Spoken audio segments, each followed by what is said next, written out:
Hi, this is Tisch Aitken, and it is Tuesday, June 14th, 2022.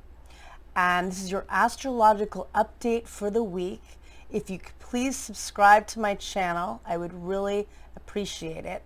We had a really powerful full moon occur this morning in the mutable fire sign of Sagittarius at 7:52 a.m. Eastern Daylight Time at 23 degrees and 25 minutes of the mutable fire sign of Sagittarius. And this full moon went void of course with a square to Neptune, the planet of illusion, delusion, confusion, and dreams at 10:58 a.m. Eastern Daylight Time. The moon usually is very optimistic in Sagittarius because Jupiter is the grand benefic. It's the planet of optimism and manifestation and hope, as well as higher learning and promotion and publicity. And, Jupiter is the grand benefic, and it's the modern ruler of Sagittarius. So a very manifesting and optimistic sign. However, Neptune can cast a very confusing light on things, and Sagittarius is a sign of truth, but with the challenging aspect with Neptune, some things can definitely get uncovered because full moons do uncover hidden truths and situations, but in this case some things may not be as they appear with the challenging influence from Neptune. And also you may feel very directionless or depressed. Usually the moon in Sagittarius is a fun one. People I know that have that natally in their charts are very optimistic. They laugh from the heart. I know a few people that have that, and I think of two in particular, and they both really laugh from the heart. This is not a moon where you really laugh from the heart, unfortunately, because the Neptune cast can feel very misleading and very emotional. Neptune is the modern ruler of the mutable water sign of Pisces, and Pisces is a sign that is very centered on spirituality and dreams and imagination, and it rules the unconscious mind because Neptune is the modern ruler. Jupiter, which is the ruler of the sign of Sagittarius, is the ancient ruler of Pisces, and Jupiter recently was transiting in Pisces up until May 10th when we were in the middle of eclipse season. Currently it's transiting in the fire sign of Aries, and you can really feel that heavy Mars-like energy. And Mars, which rules the sign of Aries, is also transiting in Aries, giving a very fiery tone to the cosmos and to all of us. But Jupiter and Neptune both rule the sign of Pisces. So the one way to use this lunar energy, because it is emotional, is to try to manifest and work with your unconscious mind.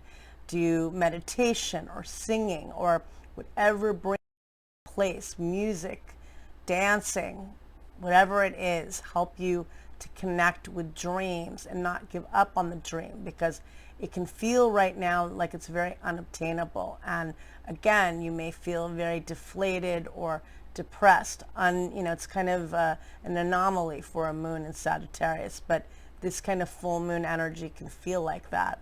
And I cast the chart for Washington, D.C., and the moon rules the chart because it is Cancer ascendant, and Jupiter, which is the modern ruler of the sign of Sagittarius, is the most elevated planet. It's at the top of the chart in Aries, beckoning you to have courage, to expand, to be fearless as you can, to achieve what you need to achieve.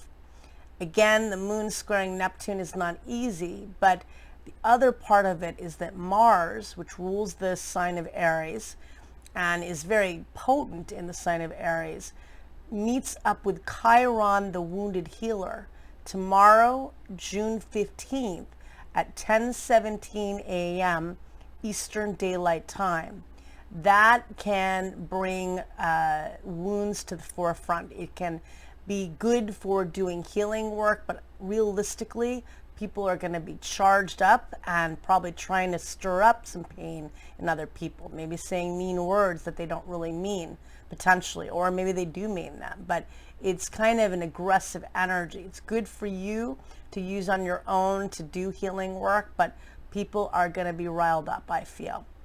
And on June 16th, the sun makes a positive aspect to Saturn, the planet of structure and stability, at 3:13 a.m. Eastern Daylight Time. Good for getting centered and balanced and achieving things you need to achieve. However, there's more Neptunian energy because the sun then squares Neptune, the planet of dreams and confusion, at 9:41 a.m. Eastern Daylight Time. Good for working with your imagination, but you could feel enervated and drained and tired from that. And I think that will probably be more of a dominant energy than the sun trining Saturn. I think the Neptunian influence will be more palpable, to be honest. And then over the weekend, Venus, the planet of love and money and value, forms a challenging aspect to Saturn, the planet of limits and restrictions, at 5:32 p.m. Eastern Daylight Time. That can definitely feel like the glass is half empty. It can feel like things are being blocked. It can be challenging in partnerships or in financial situations. Try to get things done. Try to be realistic. On the following day, on the 19th, the sun forms a very, Venus forms a very positive aspect to Neptune, and that occurs at 12:06 a.m. Eastern Daylight Time, and that's a very helpful energy and very creative and very loving and romantic. So I do think this week is a tough one for the most part, but having Venus in harmony with Neptune, which is a beautiful energy, bringing some empathy and love when things are really tough right now, I think that is a nice energy. We are out of eclipse season, although it really doesn't feel like it, but we are.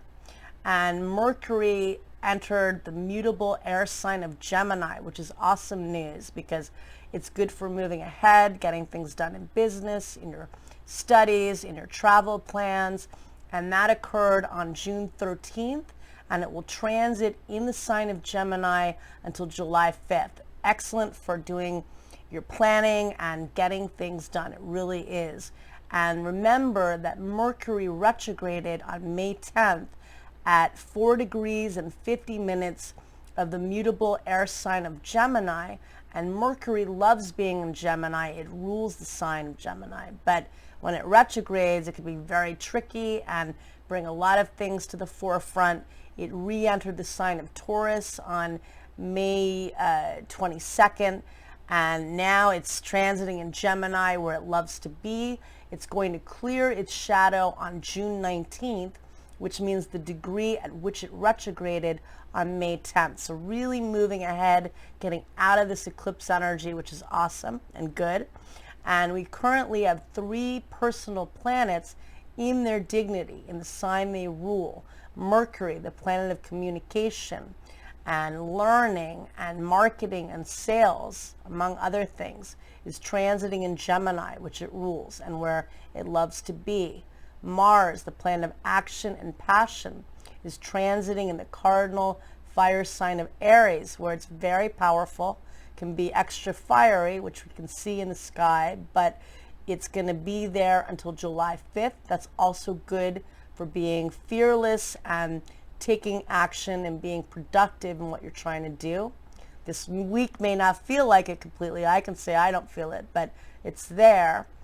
And then Venus, the planet of love and money, is transiting in the fixed earth sign of Taurus, where it loves to be. And so we have a lot to work with in that regard. And then Neptune is transiting in Pisces. That's the outer planet. That's in its rulership. And Saturn rules Aquarius in ancient astrology. So we have 3 personal planets and 2 outer planets in their dignity. So we've got to look at that in the bigger picture. So if this week is emotional, if it feels very misleading or confusing, do some work, do some inner work with the Mars Chiron energy that is accessible right now. Face your wounds. Try to, do some creative work and get some rest if you need to, because that could be very strong as well. I wish you a lot of luck and thank you very much.